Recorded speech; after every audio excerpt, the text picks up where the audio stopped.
México subordinado. La subordinación en la etapa neoliberal. Sexta parte. Petróleo. México no invadido. Oro negro concedido. Sección 4. Esta es una obra del maestro Héctor Alejandro Mora Gallardo. Para cuando Exxon había tomado una decisión unilateral de disminuir el precio del barril, lo que representó la gota que derramó el vaso, colmando a los exportadores. Cuando que compañías como la Arabian and American Oil Company, Aramco, por procedimientos de desgravación fiscal, inclinaban la balanza del supuesto 50% en su favor por un realmente 68-32. Así pues, la magnitud de las ganancias obtenidas por las 7 hermanas en el Oriente Medio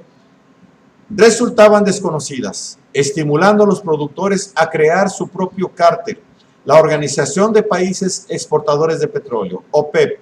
teniendo por objetivo primordial impedir que las 7 hermanas manejaran el precio del barril con márgenes amplios de beneficio y realizaran futuras reducciones. Empero, las rivalidades al interior de los países árabes, propiamente entre los saudí árabes y los iraquíes, o entre los saudí árabes y los egipcios, así como el factor competencia entre ellos mismos por obtener mejores precios y mayores ventas, quebrantó la unión de la OPEP,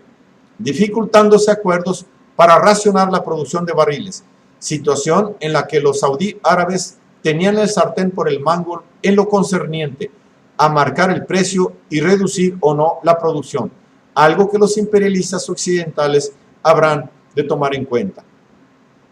Mientras que el Shah de Irán, Mohammad Reza Pahlavi, un engendro del imperialismo atlantista que en principio no tendría inconveniente alguno en procurar favorecer a los occidentales, dado que ellos lo instalaron en el trono de Teherán,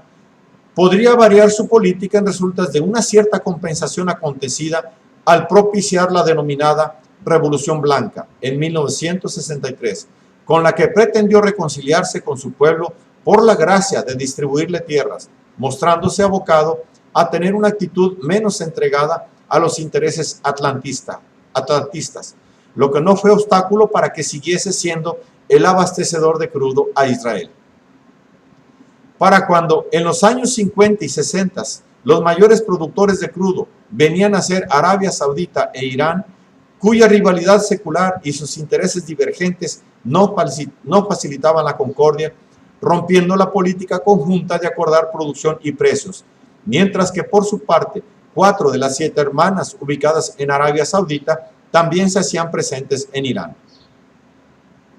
De manera tal que las 7 hermanas recurrían a las negociaciones directas con los gobiernos miembros de la OPEP, con el propósito de provocar la división y la confrontación entre ellos, afectando el desenvolvimiento y la consecución de los objetivos trazados por el cártel de productores.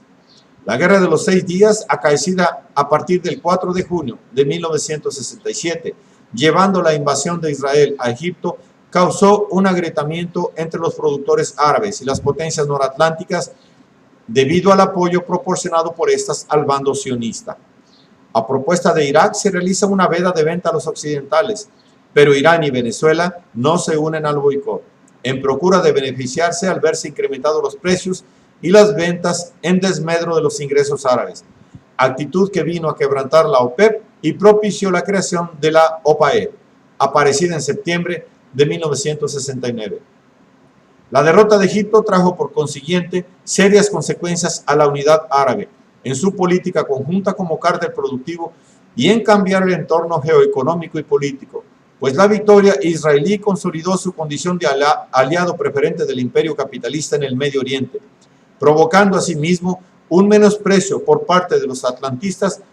para con los árabes derrotados, inversamente proporcional al aprecio otorgado a Israel, determinando en lo sucesivo que el manejo del petróleo y el factor ayuda a Israel se podía negociar en compartimentos estancos y con un mayor favoritismo y sin ambajes en favor de la causa sionista. Es hasta el embargo efectuado en 1973 que la OPEP consigue un relativo éxito, y no sin que al poco tiempo fuese afectada por la intromisión de los servicios de espionaje y descompostura imperialistas.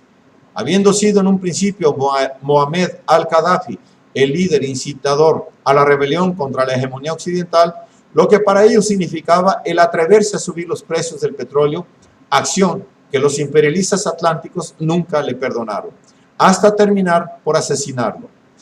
Y fue el caso de que presionado en seguimiento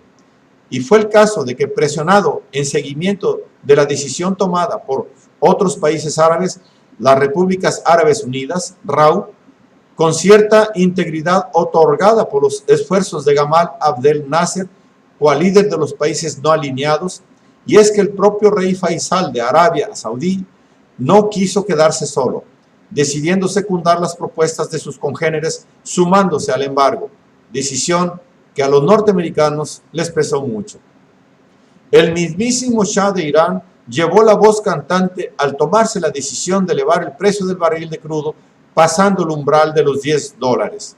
algo anteriormente inconcebible, duplicando de golpe y porrazo el precio anterior, y así lo justificó a fines de diciembre de 1973. El precio de compra del crudo era muy bajo en comparación con el precio de venta en el mercado internacional, por lo que las compañías, aclaró, están realizando unas ganancias excesivas, al menos de $1 en cada barril, sin ningún motivo. En cuanto a los consumidores occidentales, les haría bien tener que economizar. Con ello, todos esos jovenzuelos de familias acomodadas que disponen de comida abundante, coches propios y que actúan casi como terroristas, lanzando bombas acá y allá, tendrán que recapacitar sobre todos los privilegios del mundo industrial avanzado y tendrán que trabajar más fuerte. Para entender eso de jovenzuelos de familias acomodadas, la siguiente referencia ayuda. Un mexicano residente en Chicago me comentó hace algunos años la ocurrencia de casos en los que sujetos con armas de alto calibre a bordo de portentosos carros en marcha solían irrumpir en las calles a gran velocidad, disparándole a los transeúntes, asesinando e hiriendo sin motivo alguno. La ley del rifle en un país desquiciado por la desigualdad, el consumo excesivo y el miedo o el desprecio al otro. Y he aquí que los mozuelos que han crecido omninublados por un medio ambiente infestado de armas y belicismo, ahora están matando con ese instrumento diabólico que viene a ser los drones, insectos mortíferos teledirigidos a mujeres y niños musulmanes ubicados a miles de millas de distancia, en lo que se presenta como el recurso belicista más pérfido en la historia, auténtico terrorismo imperialista hecho en Estados Unidos. Y el precio del barril se cuadruplicó en 2 meses, un aviso para situarse ante un cambio de época provocado en buena medida por el alza de los hidrocarburos, en una situación que comienza a oscilar entre la sobreproducción y un gradual, tal vez imperceptible aminoramiento extractivo, sin que por ello las empresas monopólicas dejasen de comportarse como el león en pos de sus beneficios incomparables. El embargo árabe se inicia en octubre de 1973, dirigido principalmente en contra de los Estados Unidos, afectando con un descenso radical los suministros. Si antes del embargo se exportaba a los Estados Unidos 1.200.000 barriles de petróleo por día provenientes de los países árabes, en febrero había descendido a 18.000 barriles, un bajón del 98%. Este recorte suponía una reducción en la totalidad de los abastecimientos estadounidenses del 7.4%, ubicándose Venezuela e Irán como los países exportadores apropiados para realizar la suplencia. Pero no fue así en el caso de Irán, cuya exportación tan solo ascendió de 200.000 a 400.000 barriles diarios. Y aunque Exxon se convirtió en la principal empresa repartidora de crudo en el mercado libre, por alguna razón no tendió a favorecer de manera preferente a su país sede, causando el que los Estados Unidos perdiesen una proporción mayor de sus suministros globales de petróleo que los restantes países.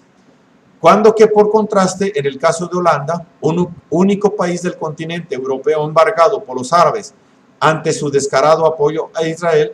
la empresa Shell, en principio o nominalmente holandesa británica, sí tomó preferencia por cubrir a los Países Bajos ante el embargo.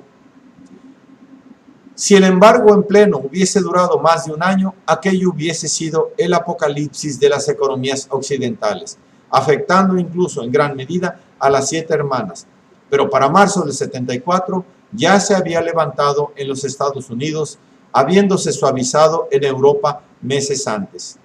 Y las grandes corporaciones de oro negro hicieron saber que gracias a ellas la distribución mundial del crudo se pudo realizar de manera equitativa, autojustificando su presencia transnacional. Hicieron lo que los Estados Unidos y las pequeñas compañías no podían haber realizado por su cuenta. Situación que se asemejó a un enredo tipo nudo gordiano. En los Estados Unidos, el embargo le hizo saber de manera brusca a la ciudadanía consumidora su condición de extrema dependencia para con el petróleo árabe, despertándose a la par sus sospechas para con ESSO, recién rebautizada como Exxon, y para con Mobil, Chevron y Texaco. Hasta los congresistas se atrevieron a criticar a las petroleras y los tejanos bien relacionados con los árabes parecieron ceder a la presión que procuraba un cambio en la política norteamericana favorable a Israel, pretendiéndose moderar el apoyo que se prestaba a este último en las guerras en contra de los países árabes. Acto que debió de haber prendido la alarma en el intrigante lobby israelí, por lo que algo habrían de hacer para detener la intención árabe de quitarles el apoyo norteamericano en un entorno geopolítico en el que los intereses estadounidenses y sionistas se atreverán en procura de dividir a los países árabes y seguir controlando los suministros del Medio Oriente. El embargo repercutió asimismo en hacer ver lo indispensable que resultaba realizar nuevas exploraciones en busca de otros mantos petroleros, lo que el Chase Manhattan Bank de los Rockefeller estimaba en unos 600 mil millones de dólares requeridos para realizarlas, y quien habría de pagar, pues el contribuyente cautivo y también el consumidor. Para cuando los consumidores estadounidenses se ven perjudicados por las alzas de la gasolina y aditivos, mas no las 7 hermanas, puesto que éstas además cuentan con un blindaje que les otorga el gobierno y bajos impuestos.